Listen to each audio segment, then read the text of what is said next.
उत्तराखंड निकाय चुनाव, निर्दलियों का दबदबा, चिन्यालीसौड़ और बड़कोट में बड़ी जीत। उत्तराखंड में हुए निकाय चुनाव के नतीजे आज घोषित कर दिए गए। कई निर्दलीय प्रत्याशियों ने राष्ट्रीय पार्टियों को पछाड़ते हुए शानदार जीत दर्ज की। चिन्यालीसौड़ नगर पालिका क्षेत्र और बड़कोट में निर्दलीय प्रत्याशियों की जीत से जनता में खुशी की लहर है। चिन्यालीसौड़ नगर पालिका क्षेत्र में इस बार मुकाबला त्रिकोणीय रहा। कांग्रेस से दर्शन लाल, बीजेपी से जीत लाल और निर्दलीय प्रत्याशी मनोज कोहली के बीच कांटे की टक्कर देखने को मिली। हालांकि मतगणना के नतीजों ने सबको चौंका दिया। निर्दलीय प्रत्याशी मनोज कोहली ने 492 वोटों के भारी अंतर से जीत दर्ज कर राष्ट्रीय पार्टियों को पीछे छोड़ दिया। मनोज कोहली की इस जीत से पूरे चिन्यालीसौड़ क्षेत्र में उत्सव का माहौल है। स्थानीय लोगों ने इसे जनता की जीत बताते हुए उनकी सादगी और काम के प्रति समर्पण को इस जीत की वजह बताया। इसी तरह बड़कोट क्षेत्र में भी निर्दलीय प्रत्याशी विनोद ने शानदार प्रदर्शन करते हुए जीत हासिल की। विनोद की इस जीत ने यह साबित कर दिया कि जनता अब विकास और काम को प्राथमिकता दे रही है। उत्तराखंड निकाय चुनाव के नतीजों ने यह स्पष्ट कर दिया है कि जनता अब क्षेत्रीय मुद्दों पर फोकस कर रही है और अपने प्रतिनिधियों का चुनाव बिना पार्टी के प्रभाव के कर रही है। निर्दलीय प्रत्याशियों की जीत ने बड़े राजनीतिक दलों को आत्मचिंतन का मौका दिया है। राजनीति सेवा का विषय है, कोई लड़ाई झगड़ा और इस तरह का मेरे हिसाब से नहीं है। जी मनोज जी, इस बार आप नगर पालिका चिन्यालीसौड़ से पर्पल दावेदार भी हैं, निर्दलीय हैं आप। जी तो क्या लगता है आपको, आपकी टक्कर दो दमदार पार्टियों के उम्मीदवारों से है, एक तरफ कांग्रेस है एक तरफ बीजेपी, तो क्या लगता है आपको?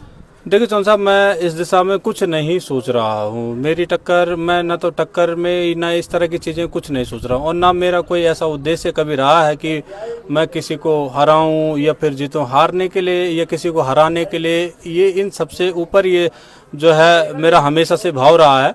और जनता ने मुझे हर बार हर परिस्थितियों में प्यार दिया है। संयोग से जनता के आशीर्वाद से इस समय यहाँ पर सीट आरक्षित हुई है। उससे पूर्व मेरी भूमिकाएं क्या रहनी थी क्या नहीं रहनी थी वो जनता को सबको पता है, स्पष्ट। मैं खुली किताब हूँ और जनता ने इसको पढ़ पाया है। और अभी जो ये चुनाव जो यहाँ पे आरक्षित हुई है सीट और संयोग बना, तो चूंकि जनता के बीच में पहले से थे और जनता का प्यार लगातार मिलता रहा, तो इस बार जो है जब से ये अनंतिम सूचना प्रकाशित हुई है तब से ही जो है क्षेत्रीय माहौल है। जगह जगह से फोन कॉल्स आ रहे हैं, सोशल मीडिया और तमाम माध्यम से जो है लोगों ने संपर्क किया है। और मैं कहीं किसी मामले कभी कभी कुछ कॉल छूट भी गई थी, तो मैं वो आपके चैनल के माध्यम से सीधे उनसे हाथ जोड़कर माफ़ी भी मांगना चाहूँगा। सोशल मीडिया भी मैं किसी तरह की कोई प्रतिक्रिया नहीं दे पाएगा, लेकिन मैं सब तक पहुँचने का प्रयास करूँगा और सभी का धन्यवाद ज्ञापित भी करूँगा।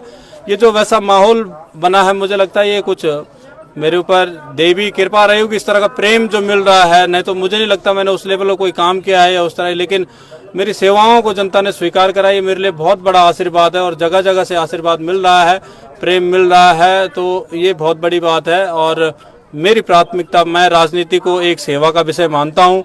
मेरे लिए कोई टक्कर वक्कर ये चीज़ें इस तरह की दिशा में नहीं है। मेरा काम हमेशा जोड़ने का रहा है और आगे भी वो प्रयास रहेगा।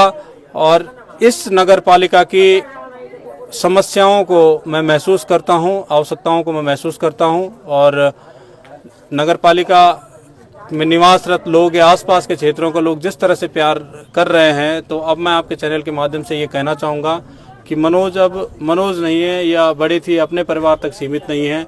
मनोज अब जनता को समर्पित है। मेरी सारी जवाबदेही, सारी जिम्मेदारियाँ आज के बाद सारा जीवन जनता के लिए है। जिस तरह से अब तक मुझे प्यार मिला है, चुनाव किस दिशा में जाएगा कैसे जाएगा उसके मेरे को बिल्कुल भी चिंता नहीं है। मेरे लिए ये है कि मेरे लिए जनता ने जितना प्यार अब तक दिया है, मेरे जो भी निर्णय रहे होंगे अब तक, कहीं किसी को उससे जो भी बोलने का मौका मिला, लेकिन जनता मेरे साथ हमेशा खड़ी रही है और जनता का आशीर्वाद मेरे लिए सबसे ऊपर है।